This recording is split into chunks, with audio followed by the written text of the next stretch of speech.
Students, இப்போ நம்ம இதில் பார்க்க போகிறது 7ஆம் வகுப்பு கணிதம் 3ஆம் பருவம் 2வது பாடம். பார்த்திங்கன்னா சதவீதமும் தனி வட்டியும் பயிற்சி 2.3ல் 8வது கொஷின் பாருங்கள். பீட்டர் என்பவர் ஒரு தேர்வில் 280 மதிப்பெண்களை பெற்று தோல்வி அடைந்தார். அவர் இன்னும் 20 மதிப்பெண்களை பெற்றிருந்தால் மொத்த மதிப்பெண்களில் 50% பெற்று வெற்றி பெற்றிருப்பார் எனில் மொத்த மதிப்பெண்களை காண்கன்னு கிடையாது.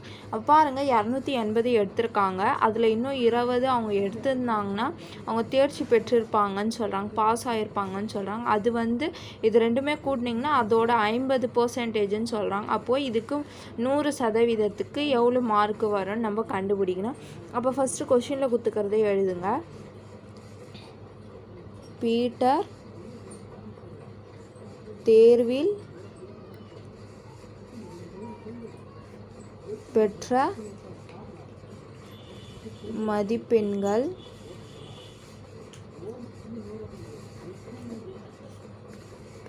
பார்த்திங்கன்னா 280.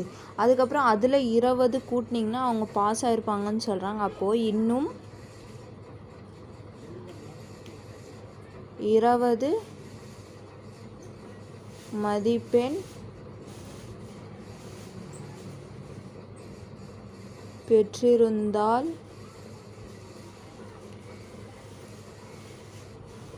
அவரது மதிப்பெண் பார்த்திங்கன்னா 20 கூட்டினா அப்போ 280 கூட்டல் 20னா எவ்வளோ 300. அப்போ அவங்க மார்க் 300 இருக்கும். அப்போது தேர்வில் மொத்த மதிப்பெண்ணில்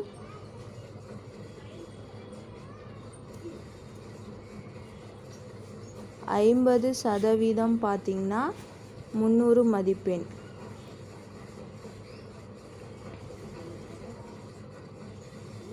இப்போ மொத்த மதிப்பெண் நம்மளுக்கு தெரியாது, அதனால் 300% பெருக்கல் மொத்த மதிப்பெண்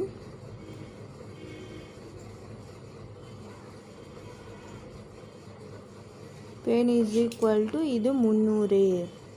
அதுக்கப்புறம் பாருங்கள், இது 50% எப்படி எழுதலாம்? 50/100னா இது 50% பெருக்கல் மொத்த மதிப்பெண் இஸ் ஈக்குவல் டு 300. அப்போ பாருங்கள், ஓர் 50 50, 2 50 100. அப்போ இது என்ன வருது? 1/2 பெருக்கல் மொத்த மதிப்பெண் இஸ் ஈக்குவல் டு 300. அப்போ பாருங்கள், இங்கே இது பெருக்கல்ல இருக்குதுங்களா, இது இந்த சைடு வரும்போது வகுத்தலாக மாறிடும். அப்போ வகுத்தலாக மாறிடுச்சுன்னா பாருங்கள், இதுக்கு மொத்த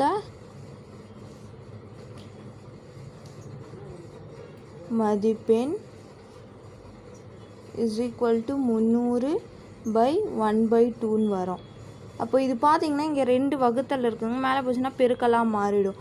அப்போது 300 பெருக்கல் 2, இது 1 இருக்கிறதுனால அது 1ஆல் வகுத்திங்கன்னா அதே நம்பர் தான் வரும், அதனால 1 போட தேவையில்லை. அப்போ பெருக்குனிங்கன்னா என்ன வரும்?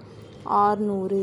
அப்போ மொத்த மதிப்பெண் பார்த்திங்கன்னா 600 மதிப்பெண். அப்போது தேர்ஃபோர் தேர்வில்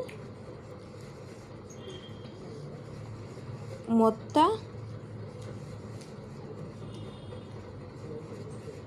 மதிப்பெண் பார்த்திங்கன்னா 600. புரிஞ்சுதுங்களா? அவ்வளோதான் இதுக்கு ஆன்சர். மொத்த மதிப்பெண் தான் அவங்க கேட்டுக்கிறாங்க. புரிஞ்சுதுங்களா? அவ்வளோதான் இதுக்கு ஆன்சர். இந்த மாதிரி தான் போடணும்.